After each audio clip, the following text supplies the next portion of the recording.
Sadashiva Samarambam Shankarashaya Madhyamam Asmadasharya Paryantam Vande Guru Paramparam Ishvaro Guratmeti Murti Veda Vibhagine Yo Mapta Vyapta Dehaya Dakshinamurtaye Namaha Sava Vedanta Sedanta Gocharam Tamagocharam Govindam Paramanantam Satiguru Pranatoshmaham Om Shanti Shanti Shanti Om. Namaste. Welcome everyone. We begin today our Vivekachudamani from the verse 78. So Shankaracharya says in that verse that the oneness of the individual and the total is established by implication. It's not enough to totally reject or totally not reject the meaning of you and the meaning of that. It must be through the rejection of the non-essential attributes of the two. Claudio, you follow this verse. We haven't entered this verse last week, right? We have not, right? Does anybody? Can anybody? No, we have not. Okay. So the verse is pointing to the fact that the common factor, the common denominator between the individual and the total is not, yes, David?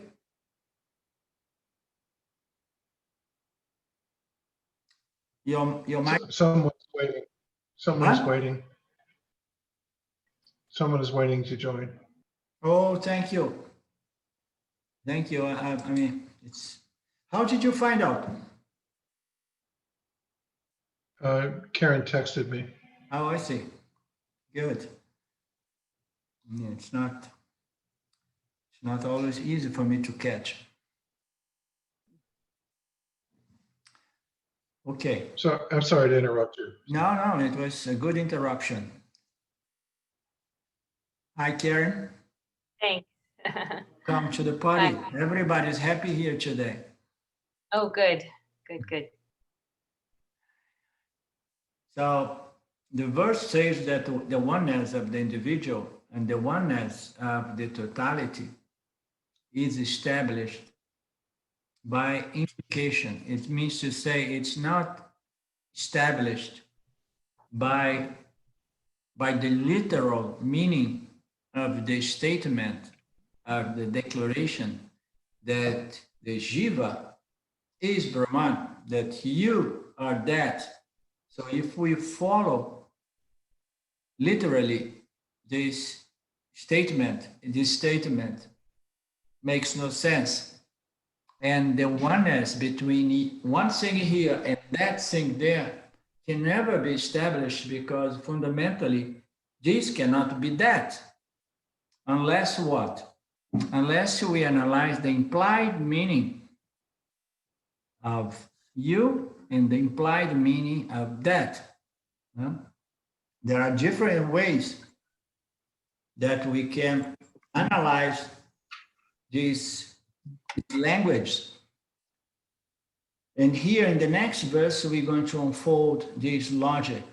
And it says here that the meaning of this oneness between the individual and the total is not really gained or obtained or comprehended by rejecting totally or not rejecting the meaning of you and that, because we can reject the meaning of you to establish that you is that, and then you say, okay, you, and then you reject the meaning of you to say that there is no you, there is just that, and vice versa. You reject the meaning of that so that there is just you, and then there is only the oneness of you. You understand?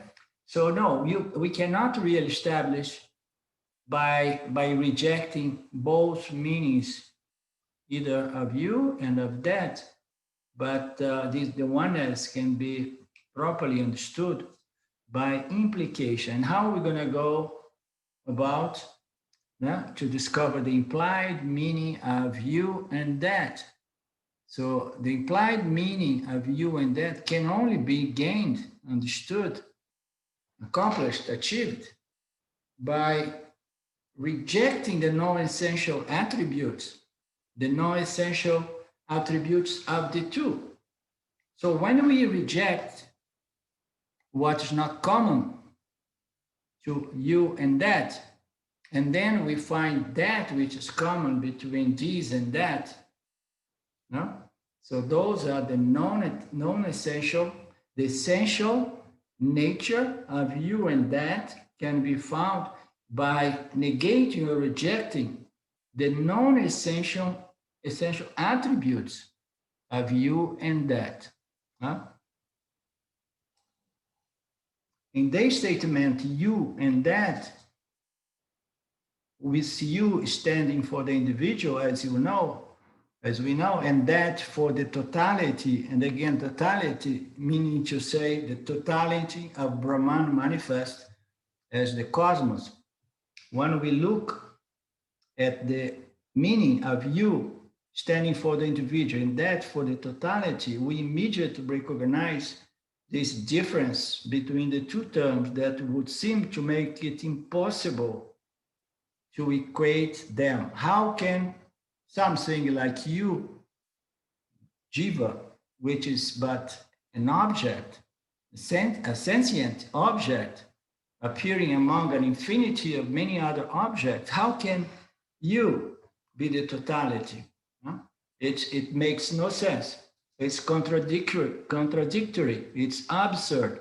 You can never equate you with the totality because, you know, the jiva, by nature, no. By his appearing nature, he's limited. As a body-mind complex, it is limited. And the totality is what we call the limitless universe, huh? The limitless cosmos. So therefore, it's impossible to make sense of this statement and come to an equation between the two. We must then either reject the statement as contradictory or see if there is an implied meaning to the words that can reconcile this contradiction. So there are, in many ways, we experience language in a way that if we would look into the sentence, it would make no sense. Yeah? But automatically, we don't find it contradictory because we extract the implied meaning. You remember the classic example that says like, oh, the hall is very noisy. Huh? The room is very noisy. So when we say that, so nobody really believes that the hall or the room that's made of walls and ceiling, nobody thinks that the walls and the ceilings and the floor are really being noisy. Everybody, you know, naturally, spontaneously, you know, unconsciously, we just extract the implied meaning and we understand that the creatures inside are making noise. Therefore, the hall is very noisy, or the sound system is too loud, huh? Or something like that. But the hall is not making any noise. So we know how to extract the implied meaning in many instances in our day-to-day interaction or how you say, relationship, yeah, by the use of language.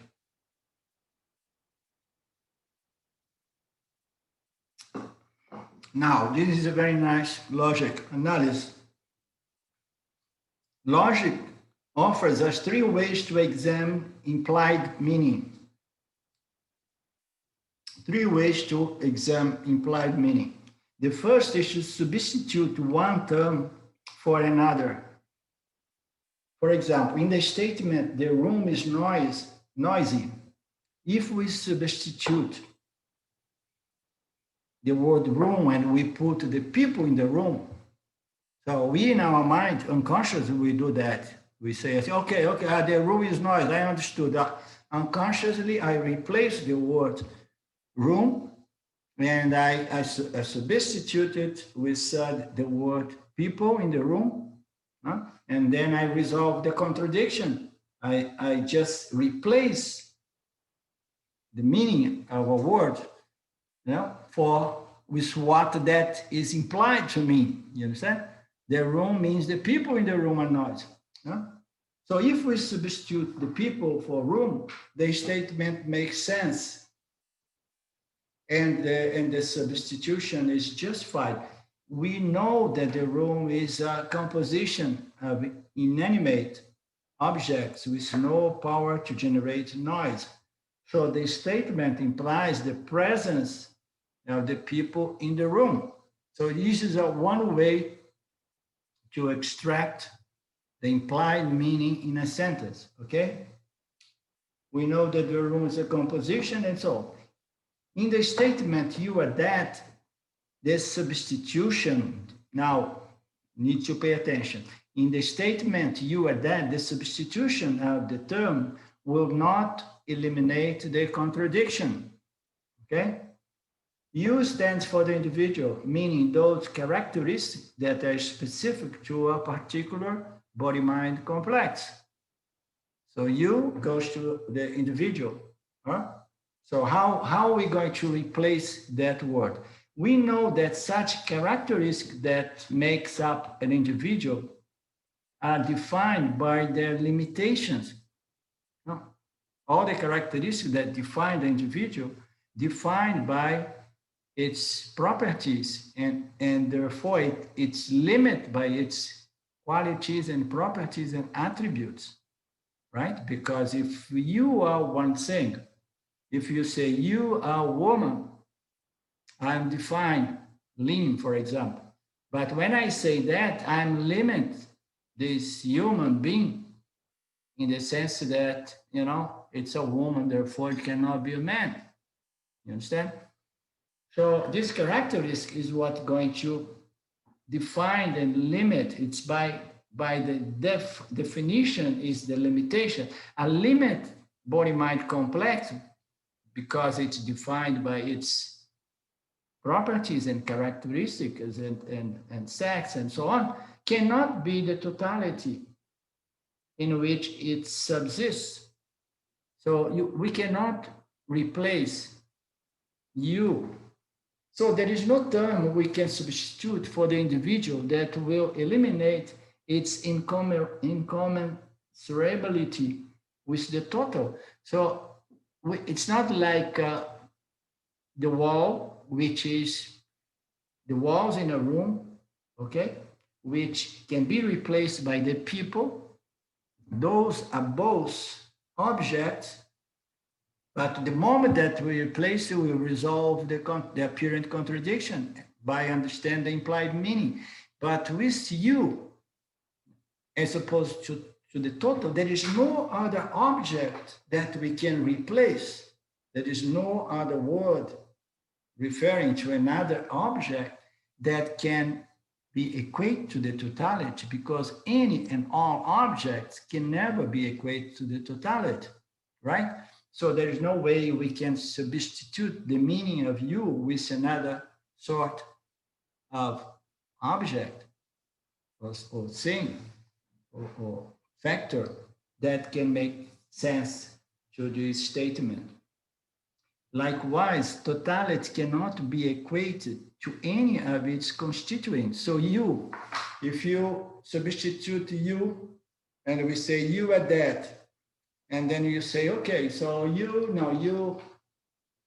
the totality is not good enough. And then you say, let's say, everybody in the planet is that. okay? So yet, you cannot really equate the entire population of our planet with that, because the totality is much vaster, right? So the same way, we cannot replace that, the totality, with anything that can make the totality as limited as you, the jiva, you understand? So you cannot replace anything for you or for that, the totality, in a way that you can bring that, this replacement of the word down, that you can bring into the level of you, and then you find, you resolve this contradiction, or replace that you with something that is limitless, so that we can resolve this contradiction. So substitution of a different word to explain the implied meaning, so that the sentence can make sense, okay? It's not possible in the case of you are that, the jiva, you are the limitless, you are the totality, okay? Because anything that we can say you is going to be limited by the characteristics that makes us say, geez, you, huh? You. So you can never see be that or the totality, right? So there is no term that can substitute for the individual that will eliminate this contradiction. Likewise, totality cannot be equated to any of its constituent parts, and there is no term available for substitution that can make this possible. So we don't find any word that could make this equation, sensible, let's say. There is no term available for substitution of that as well. So we must eliminate the first method of reconciling contradictions through implied meanings. So the first method of replacing you or that with another term, it does not resolve, okay? Because, you, a part and the totality can never really be reconciled by substituting the terms that refer to you, the jiva, and Brahman, the totality, right? So this way, this method must be rejected. The second method adds words to the statement to effect, to bring further clarity to the statement. So when we add some other terms, some other words, and then we can understand and resolve the apparent nonsense or the apparent contradiction, okay? To eliminate this confusion.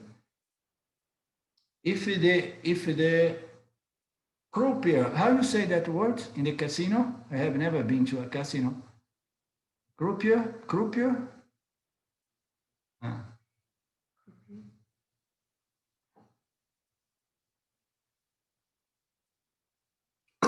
So if the croupier in a casino announce red wins, they say, oh, red wins.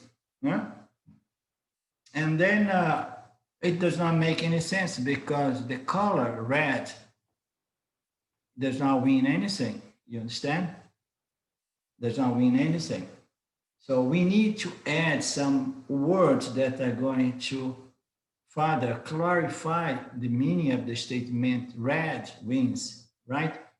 So, and then we have to explain and to arrive to the implied meaning that the roulette ball landed on the red. You understand?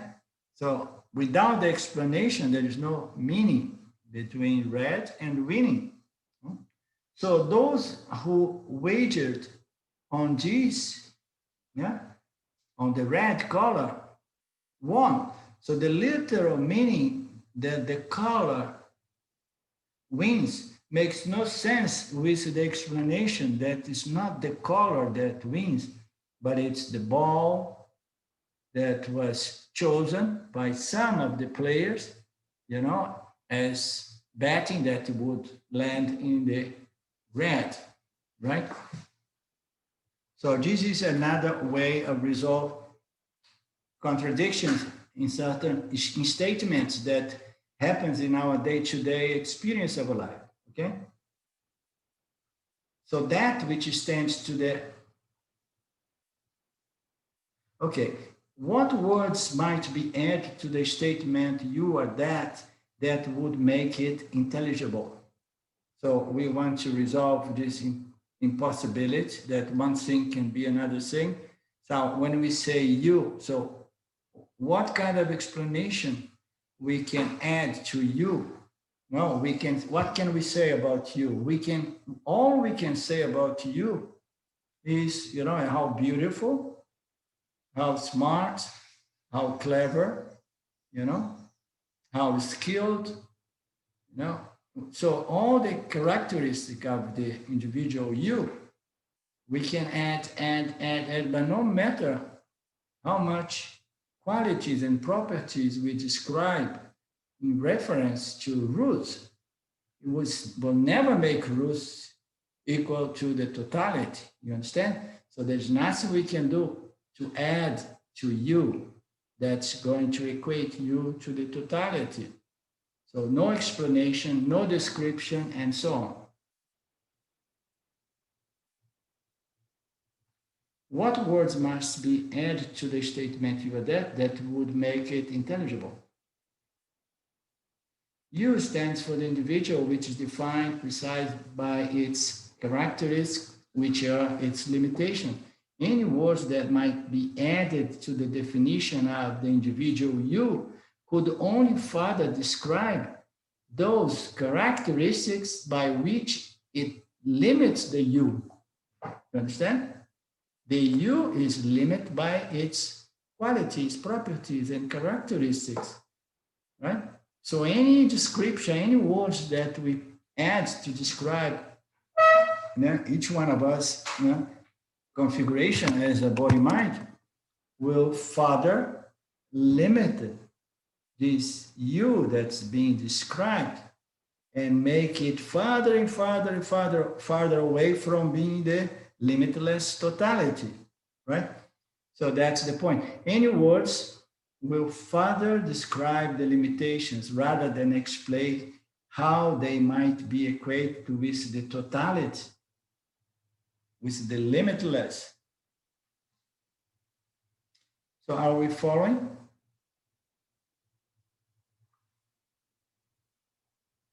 So that which stands for the totality is not susceptible for further definition either. Huh? You and that which is the totality, which is the limitless, so is not subject to further description. So you cannot add nothing more to the totality, because the totality is already limitless. So anything, and we know that the totality in truth is attributeless, is free of qualities and properties and characteristics, right? So there's nothing we can add to the totality. So what stands outside of the totality that can in any way add or to change to its meaning? Nothing, because the totality has nothing that we could say, okay, totality is here, but there is something out there that's missing. So I'm going to get a little bit what is outside of the limitless totality, and then we're going to add to the totality limitlessness, and then now I'm going to understand that the totality is the jiva, is you. No, none of this makes sense. So the third method, and the one that we are concerned with for extracting the implied meaning, involves distinguishing those aspects of the two terms that are contradictory from those aspects that can be reconciled. In other words, we need to find the common ground, the common denominator, by removing those things you know, those terms or those aspects of you and that, you know, that cannot be reconciled, right?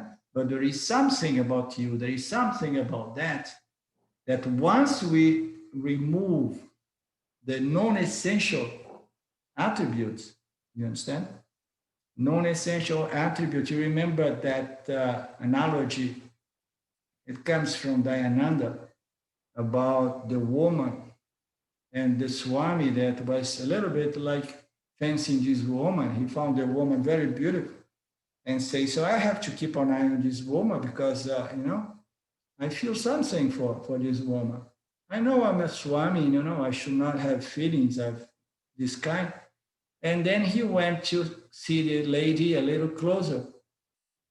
And then he saw her going to sleep and so on. But in the last moment, she turned off the light and he couldn't see much.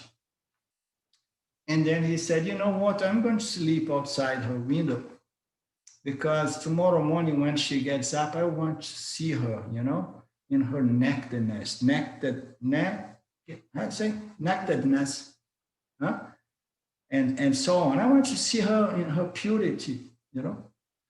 And then, because he was in love with her hairstyle, he was in love with her eyes, with her smile, with her beautiful tooth, and so on. And then in the morning, when he woke up, and then he said, let me see, because I want to see her, you know, when she gets up. When she gets up, and then he discovered that the lady did not have real tooth. The tooth was just fake tooth. And not only that, the beautiful hair was just fake hair, you know? And he got a little bit shocked. But then immediately, because he was a Swami and he had been studying the scriptures for a long time, he remembered, I said, no, I have to discriminate the non-essential attributes. You understand? So this woman that I'm so much in love with, you know, does not change whether she has fake hair or no hair, whether she has her fake tooth or no tooth. The woman that I love is the being of this woman, you understand? And then he understood, doesn't matter, you know, those are non-essential attributes, the fake hair and the fake tooth. And therefore, I love this woman just the way she is because I see through the non-essential attributes, okay? So the third method is searching for the implied meaning, involves distinguish those aspects of the two terms that are contradictory from those that can be reconciled. The contradictory aspects are then rejected, and what is left is accepted as the implied meaning. So we remove those non-essential attributes. Huh? And then, for example, the woman's there, and then she has no hair, she has no tooth, yet she looks and says, no, you are that woman that I love so much. You understand? Because, you know, I can recognize you even, you know, after the non-essential attributes were revealed, because in the morning she woke up without her beautiful teeth and beautiful fake hair. So now Ishvara is awareness manifesting Maya, the totality. So this is Ishvara, this is Brahman, let's say, is consciousness manifesting Maya, which manifests the totality. Jiva is consciousness on which individuality is superimposed. How beautiful this statement, huh? This passage. Now, Ishvara, or Brahman, not to make this confusion that we already have resolved recently about Ishvara 1 and Ishvara 2. So now Brahman is consciousness, awareness, which manifests Maya and the totality. Jiva is Brahman, is consciousness on which individuality is superimposed. The individual cannot be the totality nor can the totality be the individual, right? So in the statement, you are that, both Jiva and Brahman, Maya, the totality, are contradictory, and they must be rejected. Either Jiva must be rejected, either Maya has to be rejected, you know. What then remains of the two terms, consciousness. So you see, that's why Dayananda began this sentence saying, now, Brahman is consciousness manifesting Maya, and Maya manifests the totality. We must reject Maya. We must reject this non-essential attribute of creation that brings about the totality of the creation, okay? And we must reject Jiva, this body-mind construct. You understand? So we reject Maya. That's, he says, in the statement you are that, both Jiva and Maya are contradictory and must be rejected. What then remains of the two terms?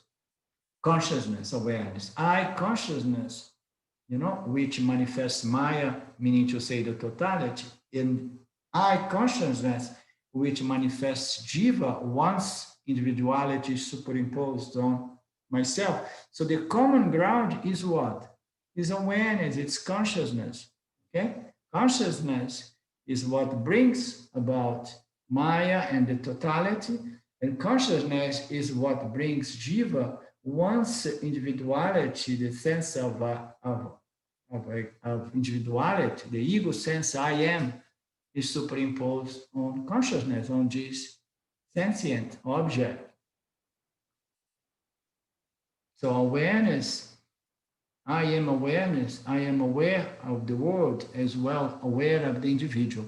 This is the common ground. This is the common denominator.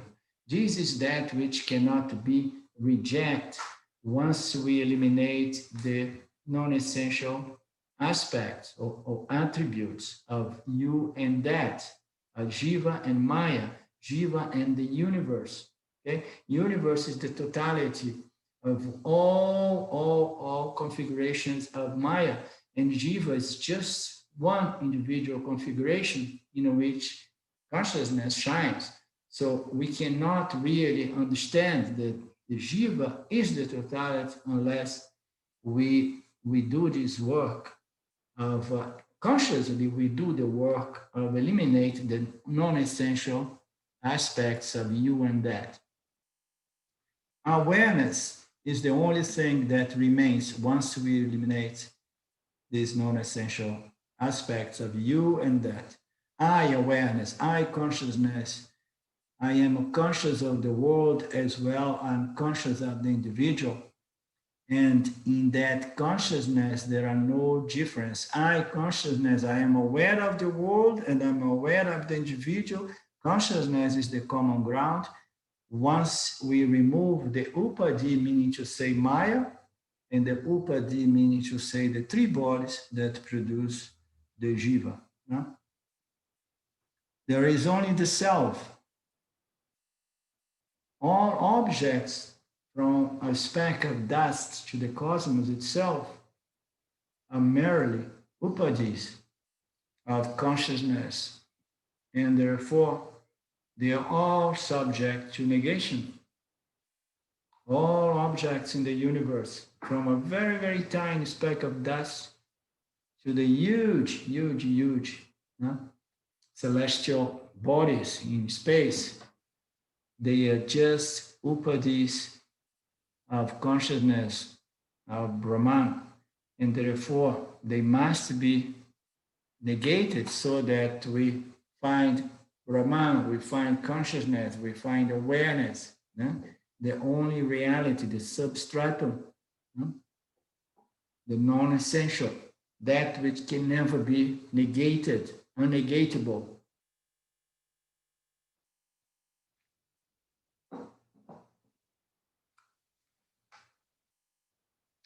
So, anything about this verse?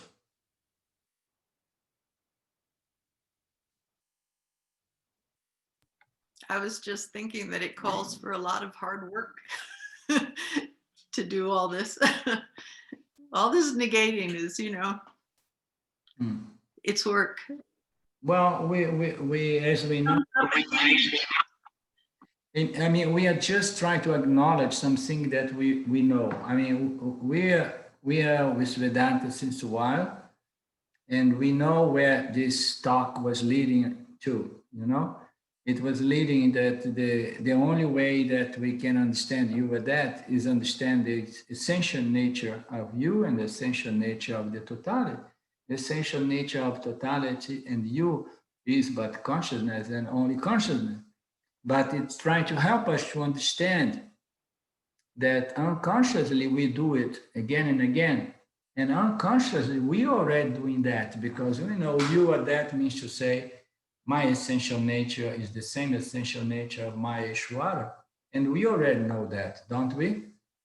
When we say to ourselves, Tatvamasi, I am that, we know that we are not believing that this body is that, I mean, do we have any doubts about that? No, we all know that we mean to say, I, my essential, fundamental, free nature as consciousness, am the only reality. I am that, the limitless self, the limitless Brahman, right? It's just helping us to understand by logic the way we do this discrimination, the way we pull, we extract. You understand the implied meaning of this statement? Vedanta works with implied meanings all the time. Language is so limited that all the time we are dealing with implied meanings. That's why usually we need a teacher. Literally, we get confused. If we try to read and learn on our own, there is one guy that, unfortunately, I like the guy very much. He has so much knowledge, and he has been participating on my classes in Portuguese language. And he has huge knowledge on scripture knowledge, but he is a scholar, and he takes the words literally. And although he has a good knowledge, a good clear knowledge, but here and there he gets confused because he's too attached to the literal meaning of those verses, of those statements. And then there is some conflict because he's tied up, he's caught up with the literal meaning of those verses, those passages in the Upanishads. And then it takes a lot of work for me to try to explain that the word should never be taken to be the end, but a mean to the end. That you have to understand what it's meaning to say, the implied meaning, and you need a teacher. No, but I say this, and then he starts. No, because in this Upanishad, he invested this one and so say blah blah blah, and he starts pulling. He has all of this memorized, and it's just all interpretation, literal interpretations of the words. So we have to use our ability to extract the implied meanings. Otherwise we get confused, and then we begin fighting. We become one of these objectors. Objection!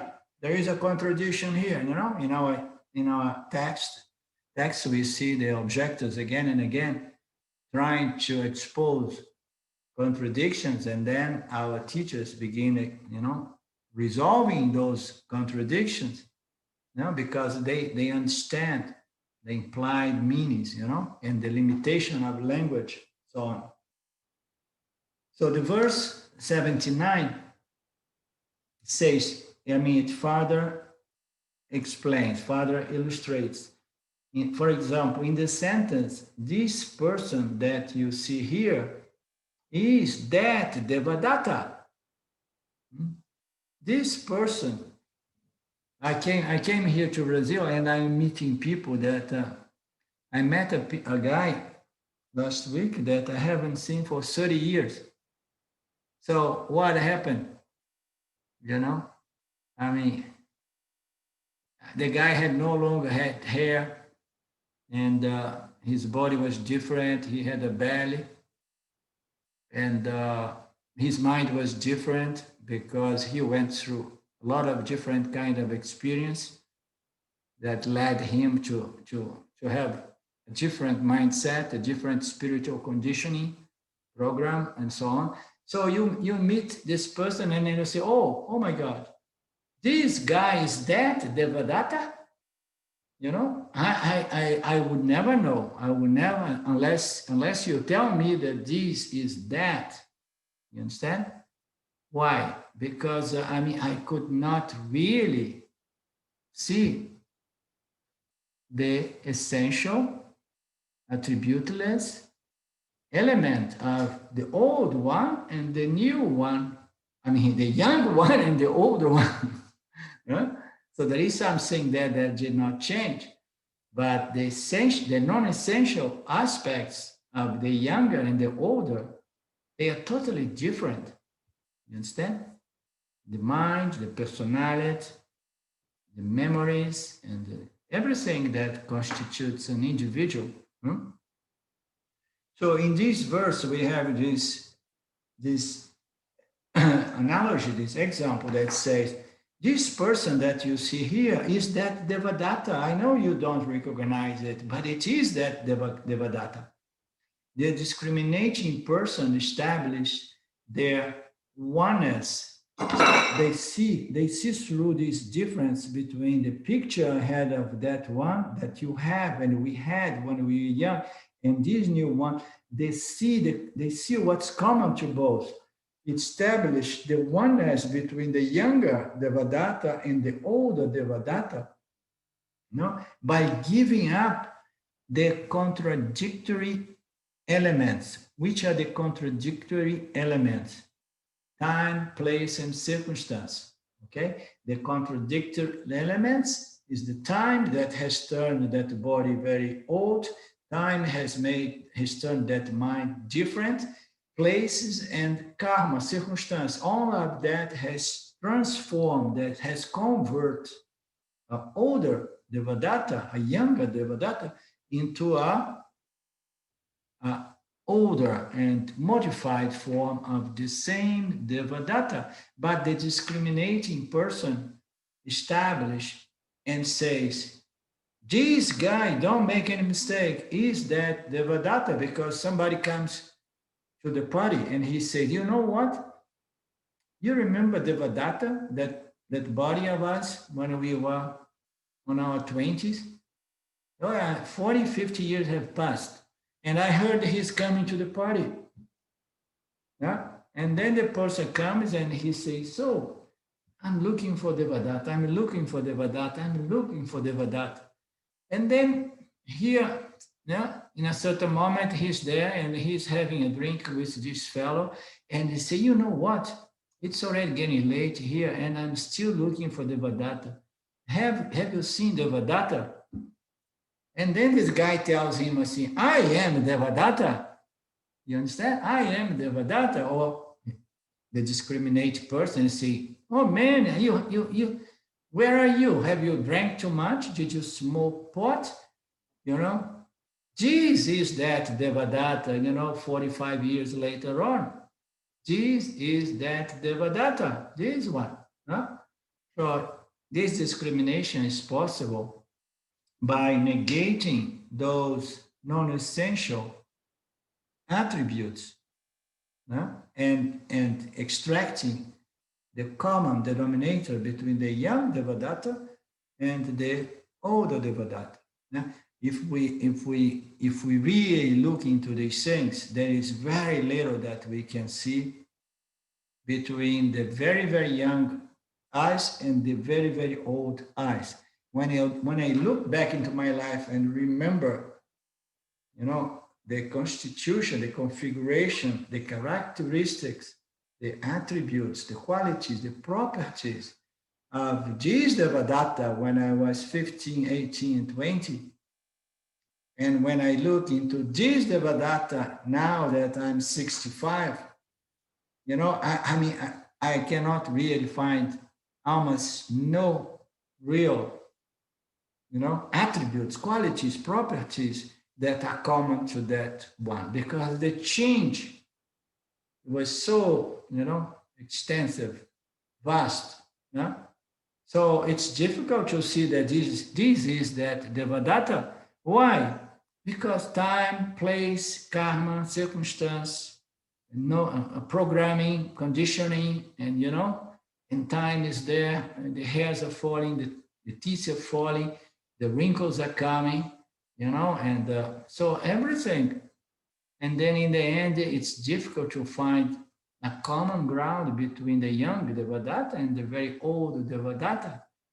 What is really common? What allows someone to say this is that Devadatta? We need to be so discriminating that we can negate all upadis, all properties, all qualities, all attributes, and say, no, I see the soul of Devadatta shines through his eyes, his physical eyes, and I can see the soul is still there. So we can identify the young and the very old Devadatta because the soul, you know, that which is the soul of the individual is still shining. And the soul of the individual is the closest thing to the consciousness, you know, by which the soul is a soul. Yeah? So fundamentally, the common denominator is consciousness, is awareness. No?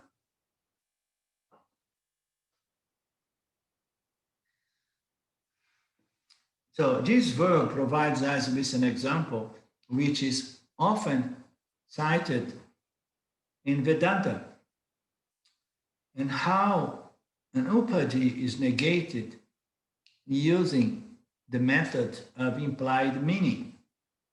Let's suppose we have not seen our old acquaintance, Devadatta, for a long time. We meet a mutual friend on a social gathering and ask him, whatever happened to Devadatta? I don't see him. He points to a third man standing next to me and says, this is Devadatta, man. So we then recognize Devadatta, despite of all changes, gray hairs, no hairs, white beard, no beard, extra pounds, several extra pounds. We see something that, you know, allows us to identify our old friend as essentially the same Devadatta. The effects produced by time are negated as upadis. The time is going to change in the upadi, change. We negate time, we negate the effects of time on the upadis so that we can see our old friends through all these chains. They are adjuncts that had concealed him until they were recognized as the Devadatta. So these limiting adjuncts, this body mind, this body mind that keeps change needs to be negated so that we can recognize our old friend. We were seeing Devadatta even before we realized it. Devadatta does not gain or lose anything in the process of our recognition. So Devadatta is always there. Consciousness is always there. You and that are apparently there. So consciousness is there, is the essential nature of the jiva and the essential nature of time, of Maya, and the totality of the universe. So consciousness is not gaining anything if we don't see the essential nature of jiva and the totality as the oneness. The oneness of consciousness does not lose because the consciousness is always there, one without a second. So we we were seeing Devadatta even before we realized that this is Devadatta. Devadatta does not gain or lose anything in the process of our recognition. Here, he is there unchanged, the same. So we are making reference that this is a parallel to consciousness. Consciousness remains unchanged. The upadis keeps changing.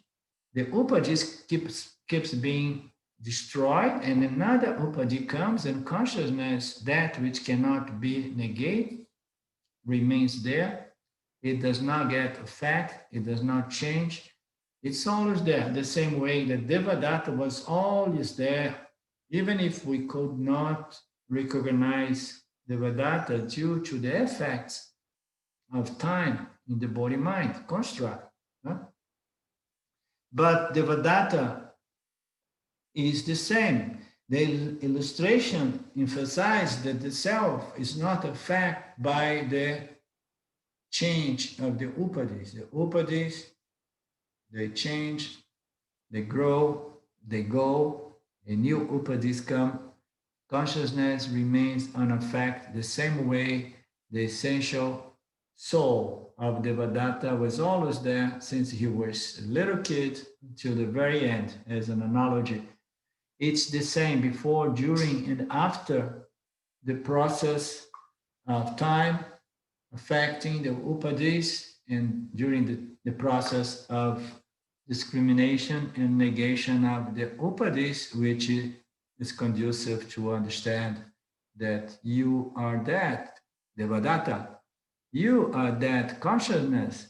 Oh, I'm looking for consciousness. I'm 35 years. I have been to the Himalayas, and I have been plus 20 years doing yoga and this and that.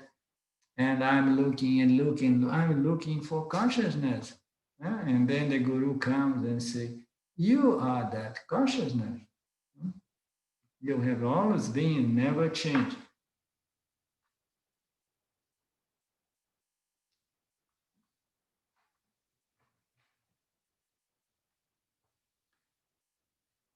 So anything about this verse?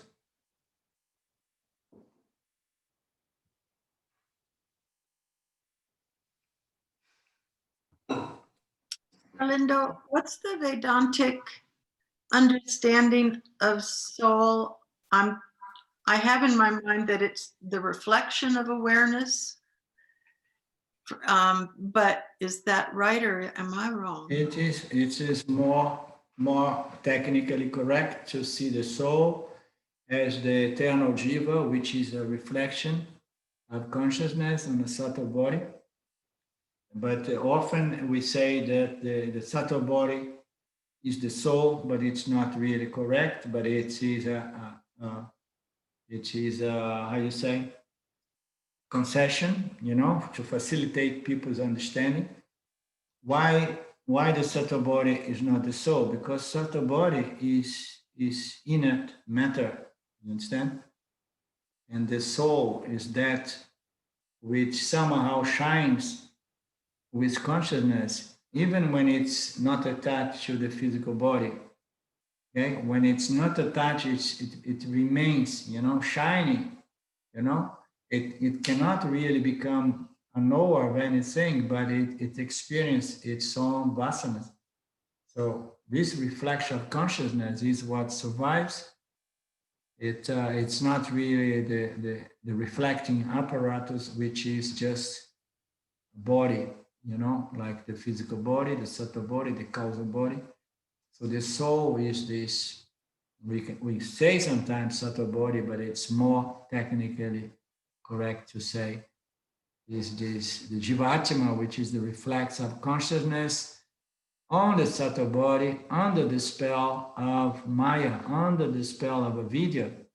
Because under the spell of avidya, this reflect consciousness takes on this sense of individuality and personality, and believes to be, an individual with a lot of things to accomplish.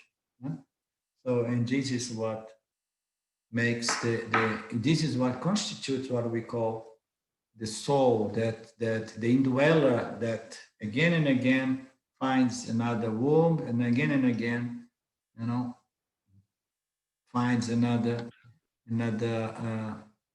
agent, another body mind, yeah, construct. So the soul without unincorporated, or I don't know how you unmanifest soul, is that a bundle of karmas?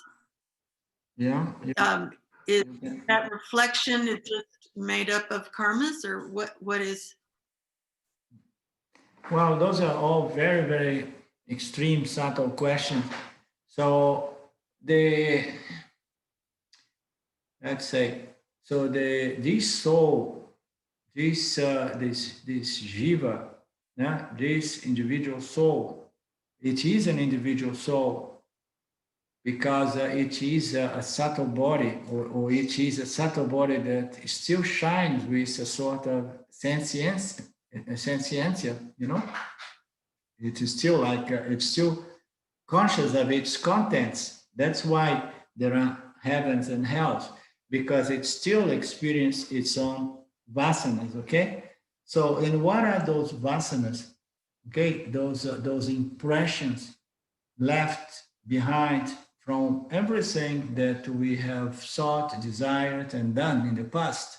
You understand? So all the energies still searching, seeking for expression, for continuity. So all of this is what we call mental predispositions or mental tendencies, you know, or vasanas. These vasanas, they constitute the samskaras that define the soul, even, you know. So the soul, it's very well defined. He's so properly defined that Ishvara is going to produce a uniquely designed, custom designed new body in a specific time, space, circumstance, setting. You understand? So what is the distinction that you brought there that is interesting is like, is this soul, which is a body, a mental, emotional body, you know, constitute for its vasanas, is this, what was your question? If this was karma? You said karma? Yeah, well, I think of vasanas and karma as Yeah. two sides of the same coin. Yeah. But Because karma, I mean, it's sanchita karma, you understand?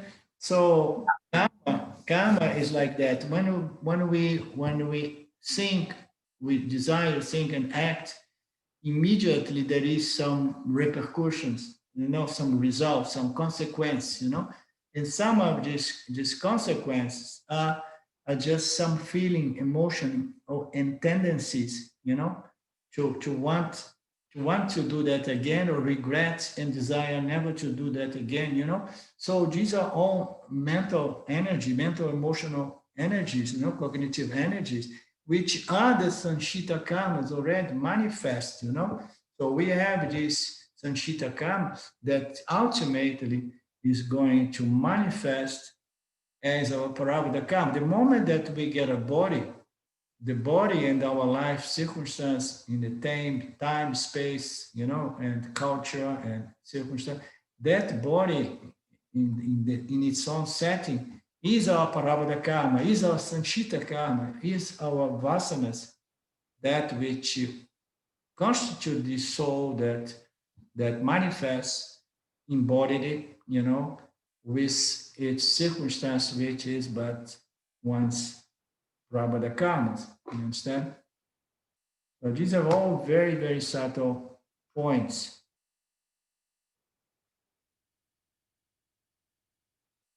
It's important to understand karma. It's important to understand, you know, how our agam karmas, you know, our tendency to do things, and then we do something, and then they immediately they produce those results of actions which are already, you know, the elements that are going to constitute, you know, our predispositions, our tendencies, our desires, you know, our fears, you know, all of this. These are all subconscious energies that can be seen as sanchita karma, karma, vasanas information, and then those vasanas, they later on, they are going to build our personality, our character, and so on. Right, and maybe on this subtle level, would it be correct to think of it as just a configuration of gunas? And You're on a more subtle. gunas are the building blocks of everything. Everything Right. Yeah. begins by the guna.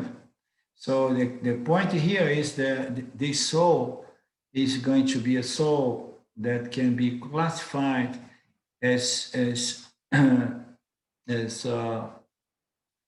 you say,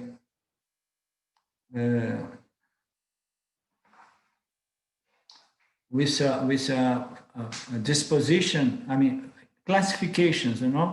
There are some teachings that classifies everything according to the gunas.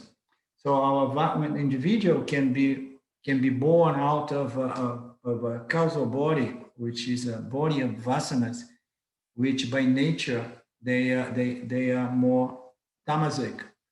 By nature by constitution they are more rajasic, or they are more sattvic. Okay, so the three gunas, they are the building blocks by which we're gonna have our causal body, sattva body, and physical body, either with a dominance of rajas, sattva, or tamas. So we can have a huge vasanas or our sanchita karma, that which is going to produce my new body, my new birth. It can be more tamasic. And then what kind of body it's going to produce? No, I'm so tamasic, my subtle body, my causal body is so subtle that I don't have it's so tamasic that I don't have the energy to produce a new body. I'm going to be sleeping for another millions of years and so on. But anyhow, once I come in a tamasic setting, in a tamasic family, and then I'm gonna have to work hard to begin developing more rajas, so that in due course I can convert this rajasic personality into a sattvic personality, so that I begin studying, reflecting, and contemplate serious and important fundamental aspects around life, about life. So the gunas are the blocks, it's the beginning of everything. But you have a point there that each one of us have a personality, a subtle body, or a causal body that has a larger proportion of either rajas, tamas, or sattva guna. Okay. Yes, David.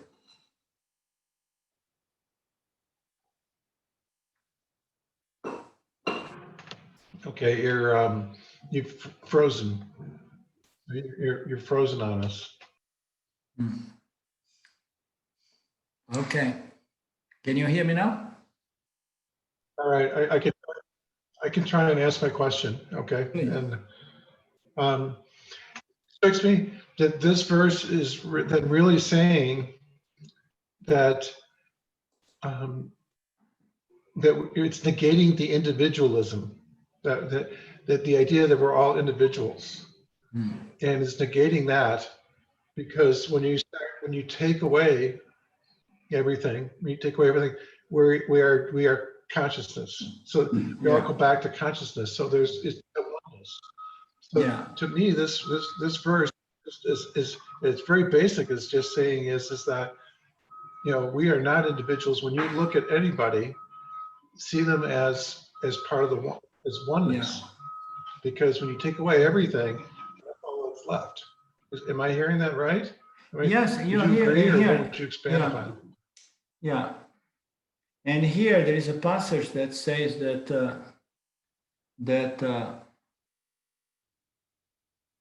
what is it?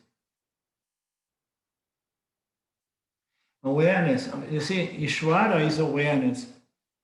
I mean, Brahman is awareness, as we know, manifesting at the totality. When Brahman manifests through the power of Maya, it has the totality, okay? And then within this manifestation, there is the Jiva, which shines with the consciousness of our awareness of Brahman.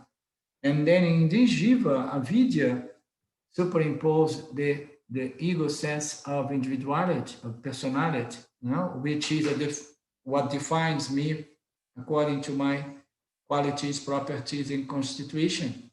So here is saying very nicely what you were just saying, that Ishvara is consciousness manifesting Maya, which is the totality, and Jiva is consciousness, okay? It's the same consciousness that manifests the totality, but the Jiva is consciousness that manifests avidya, you know, manifests the sense of the ego sense of doership, ownership, authorship, you understand? Individuality. So, but the essential nature of the Jiva, okay, which is this sense, this ego sense of individuality and personality, is the same essential nature of Maya that projects, you know, the totality, right?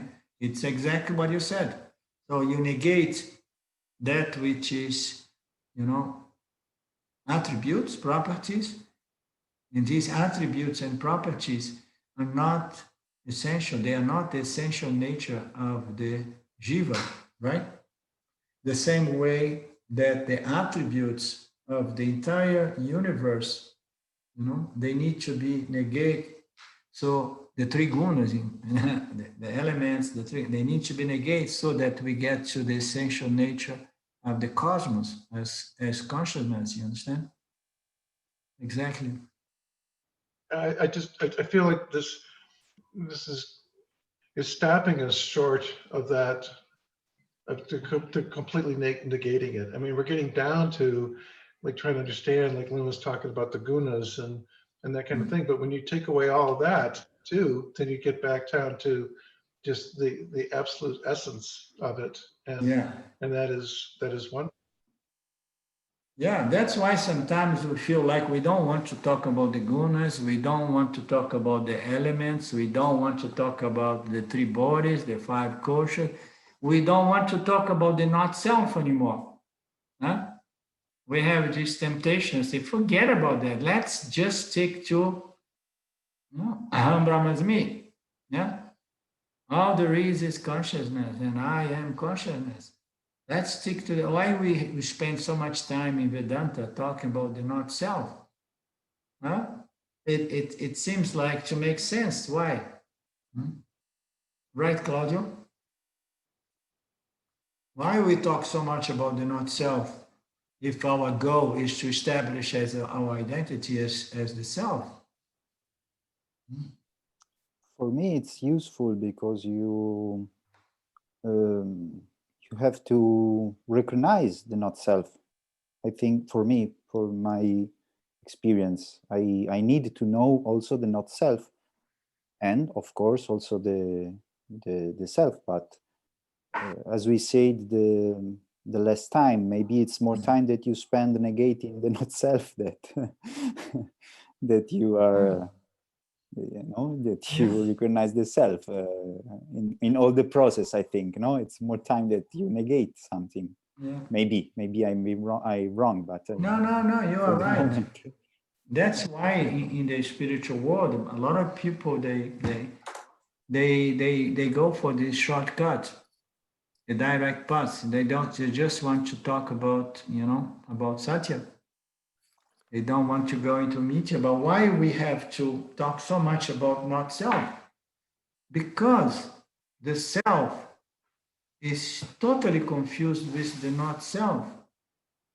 It's so confused with the not self that it takes more than just say that you are the self, the only reality.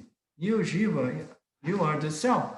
It takes more than that because, you know, the self is apparently due to Maya, Vidya, is confused with not self. And then we need to go into into the not self, he understands its manifestation and how it deludes us to believe that we are the body-mind complex. You understand? We need to go into the guna and three bodies and everything because of the confusion. If the confusion is not there, and then we have to throw all the teachings that keep there talking about the not self. Yes, Ruth? The current term that is being batted around is called spiritual bypassing. When you don't work through the not self, when you don't work through the avidya, you have to work through the avidya to arrive at the truth. And so spiritual bypassing is what people say. Yeah. You do if you don't do that. Yeah, very well, very well. Remind this expression, spiritual bypass, as we know, and it's very tempting, because we want to really, to accept those statements of the Upanishads and claim our identity as pure, limitless, unconcerned, independent consciousness, rather than the body-mind complex. But if again and again I live my life from the standpoint of this identification with the body-mind, and then Vedanta says, you see, you need to go and understand ignorance, because ignorance is so smart, it's so deeply hardwired, and you need to go there and see it, because the only way to uproot this ignorance is by understanding, how smart and how deeply, wired this ignorance is, these notions that we have about the I, the self, I, the self. So unfortunately, it takes some work, and Vedanta says it up front. And but it's not the case for everyone. Some people, if they are highly qualified, they don't need to go much into the teachings of the not self.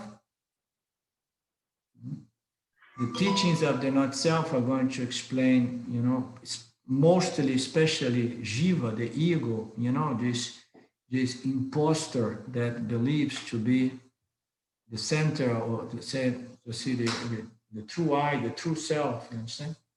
But it incorporates understanding this other factor called Ishvara and the other factor called the Dhamma field, because it's very important, this relationship, the way this Jiva, relates to the field, and bringing into account Ishvara, the Lord, and the laws that. So all the entire teaching, we don't need to only believe that ignorance or not self is the ego. So Ishvara is also ignorance, but we have to be very careful with throwing away Ishvara like that, the universe, the Dhamma field, nothing exists, the teaching does not exist, but all of these teachings, they can create more confusion than anything,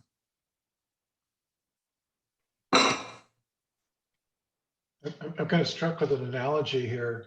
And if I think about the relationship between the jiva and the not self, I'm kind of struck by, it's a bit like a moth to a flame.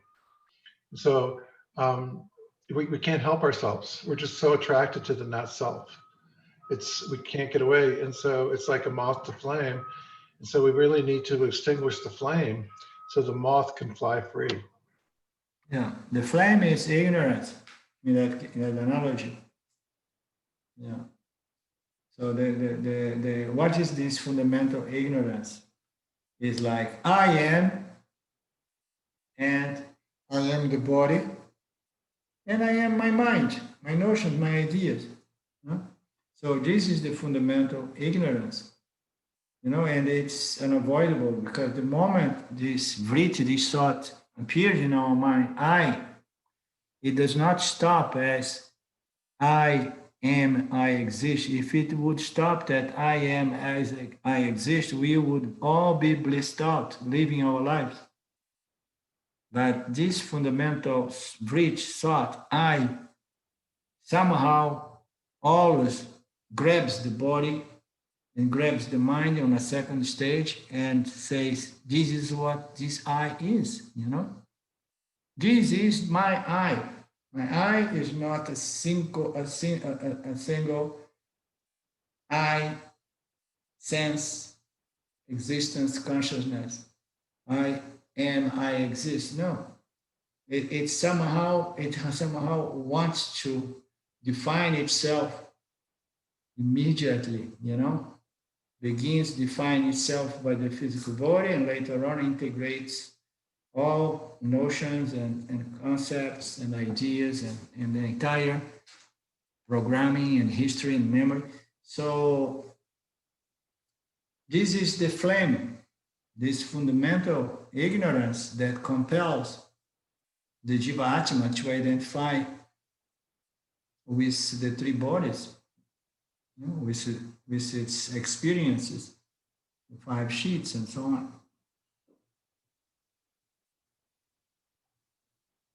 So how to, this is an interesting analogy that you brought, because the flame usually is a symbol of light, and light is that which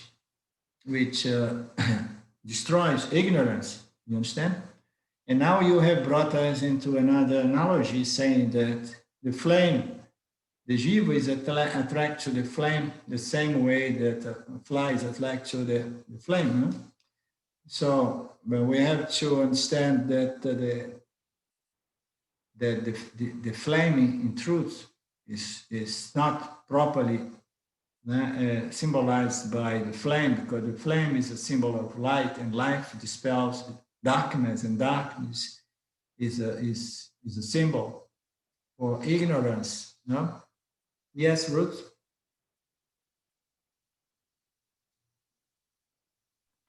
We have to remember in the Christian tradition,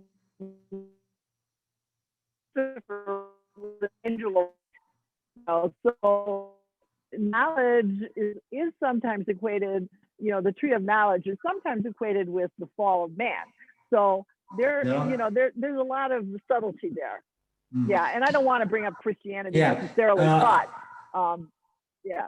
Ruth, my internet is a bit slow. I missed, it froze. Can you repeat, please?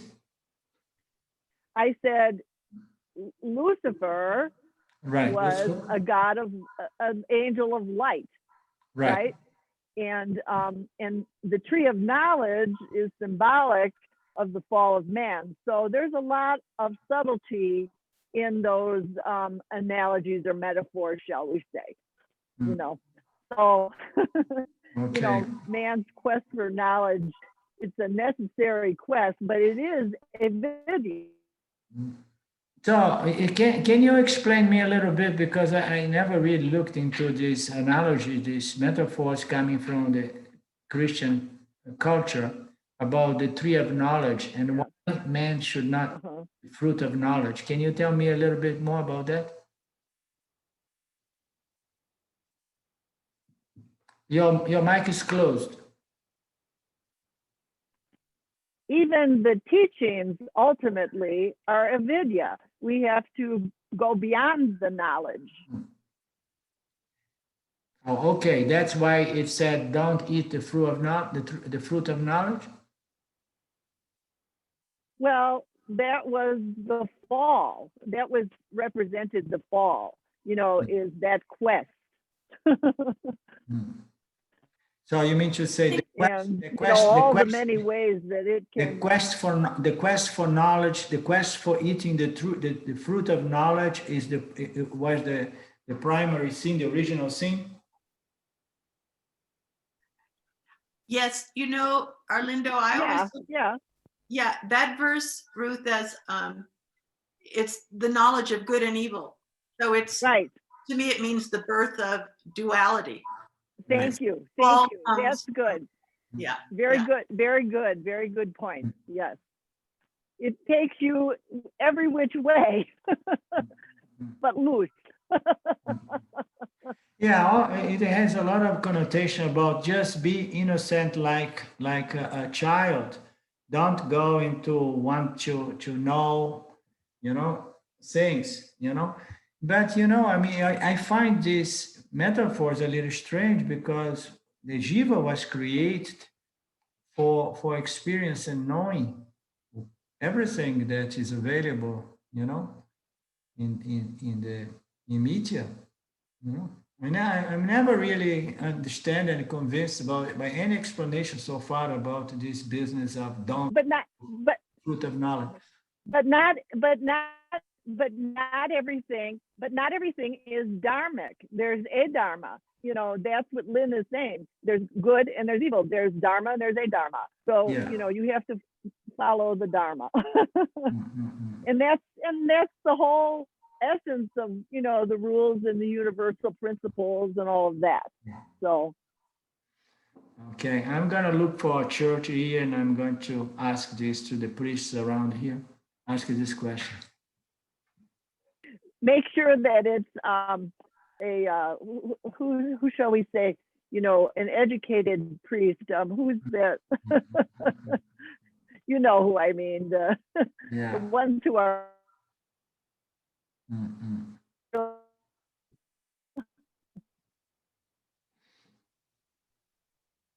So, can you hear me? So just to read the headlines here, the verse 80. Anything made of clay is clay through and through. Anything made of awareness is awareness through and through. There is nothing but clay. There is nothing but awareness. So the individual is awareness and the total are awareness. Therefore, the individual and the total are the same thing. Is one. One means to say, it's not mean to say that I am the universe. Oh, I am the universe, I mean, I am Karen, I am Dave, we are all one, let's have a big hug when we meet each other because we are all one, No. So when we say that we are all one, meaning to say that the essential nature of each one of these apparent configurations called the jivas and all other objects, the essential nature is one and the same consciousness. This is the meaning of oneness, which is better described as non-duality, non-dual. Consciousness is non-dual. Anything made out of consciousness is consciousness. There is nothing but consciousness.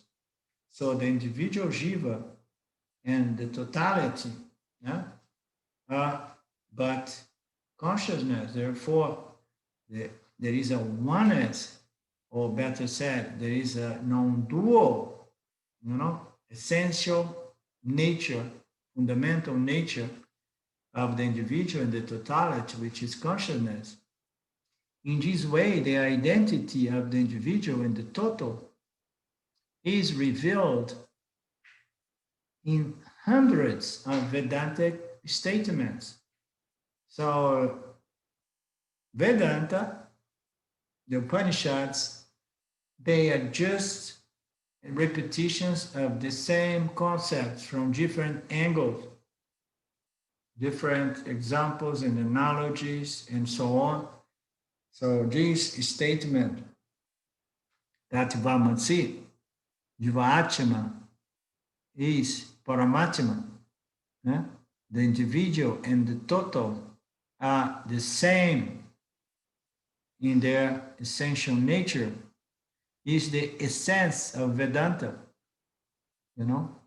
Vedanta begins with a lot of other more primary texts. Actually, it begins even with Karma Yoga, understanding God and developing a good lifestyle and understanding Dharma. But it leads us to the final statement. And this statement, that Vamasi, is something that is presented to the advanced student. You know, when the student is really ready, he says, so you are that consciousness that you were searching for. You are that Brahman that you are trying to connect, reach, merge with, and so on. You are that Devadatta. So the final statement is that this is the most important, the most essential Mahavakya of Vedanta. And then the student is invited to really dwell on this Mahavakya until it comes back to the Guru and he say, you know what? Aham Brahmasmi. I am that consciousness. So before the teacher says, you are that consciousness. And then one day, David comes and say, yes, I am that consciousness. Once this statement has become a fact in our lives, you understand? So that's all there is to Vedanta. But in order for us to really fully accept this as a fact, it takes a lot of work exposing ignorance. We saw why to bother about this ignorance. So ignorance is undermining our appreciation of our true nature. You understand? So how are we going to neutralize ignorance unless it is fully exposed? So we need to again and again go into the not self, which is nothing but the notion that reality is duality, that I am this body, and I need this and that other bodies as a means to be free. Ultimately, I need God to be free. So I need something to free me. So this is the fundamental ignorance, and this ignorance must be exposed from different angles until it's really seen through, and dispels. And then and only then the student comes to the teacher, to the guru, and says, yes, now I got it. I am that limitless, free, independent, unconcerned, simple and ordinary consciousness, the essential nature of everything and everyone. It's all very simple. But as Ramji says, it's not necessarily easy because of this ignorance that is somehow it's sitting, it's deposited in our causal bodies, affecting, influencing our subtle body and conditioning the way we relate to this beautiful creation. So we have no shortcuts, as there are no bypass that's going to help us. Yes, Karen? Well, and it's the hardwired piece in us. That's like you've said before, it's hardwired. So that's why it's so hard to soft wire it, not make it hardwired, Yeah. Break through that hardwiring. Yeah. I mean, only understanding. It's only knowledge, only understanding is going to loosen up, those roots of ignorance, So we have to see it through and understand that this is a confusion, this is a misunderstanding. I believe this, I believe this, I believe that. These beliefs have become these big vasanas. These vasanas are pushing me around, and then I start seeing the system and understanding, the whole mechanics here. And then I keep exposing my intellect to these scriptures, and this understanding becomes more and more clear, more and more firm and present in my life. And then ignorance gradually dispels, but there is no magic pill. I mean, I wish there would be a magic pill, right?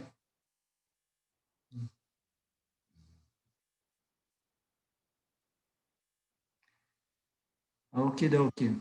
I don't think you want a magic pill, because if Huh? it was easy, if you have a magic pill, it was easy, Yeah. and then you wouldn't stay there. It would wear off. It would wear off, and you'd be attracted back, and you'd return right back to where you were. So I hear what you're saying, and but yeah, we need the work. The work Yeah. will make it stick. Yeah. If we could buy it in the supermarket, we would not really value this freedom, right? It was, no, I prefer my boundary. Yeah. But And actually, Linda, I think the journey is very beautiful. it The is journey of exposing all this ignorance and growing on a daily basis. It's a beautiful journey. very nice. Nicely said. Yeah. Yeah. And it's good that we don't believe that a guru with some energy can, can remove our ignorance. Huh? I mean, they are going to look into my eyes, and then I'm going to feel something, and then my ignorance is going to be gone forever. It's good that we do not believe on these infantile kind of notions that it's so common, when we are children spiritually. Yeah. Okay, so we meet next Thursday. If you can come up with some questions, please write them down, send them to me or not, and we meet again coming Thursday, same time. Om Purnamada Purnamidam Purnamudachyate Purnasya Purnamadaya Purnameva Vasishate. Om Shanti Shanti Shanti. Thank you, Lord. Thank you, everyone. See you. Shwara willing. And I will let you know when I talk to the special priest that Ruth told me to talk to. Ask him. The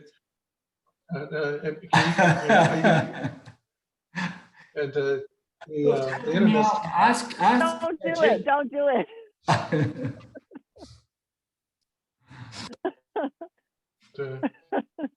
What do you say, David? I hope you'll continue to work on your internet too, because it's still slow. I was getting messages. Yeah. I have something in mind. It seems we are.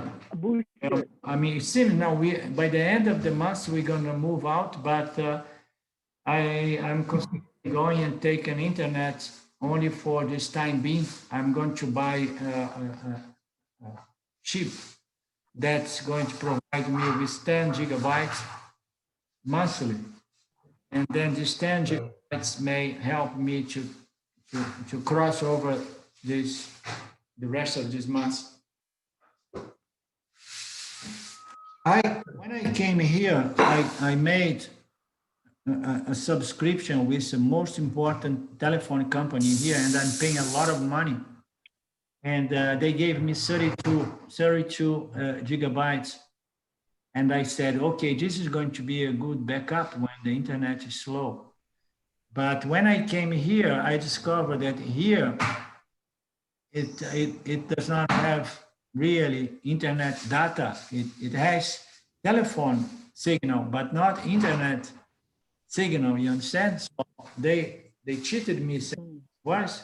Now I have 32 gigabytes a month, a 1-year contract, an expensive one, and I'm gonna have to fight with them to cancel it, So I'm gonna get a local one that's gonna give me at least 10 gigabytes a month as a backup. Okay? Dear friends, Ciao. we meet again soon. Bye-bye. Okay.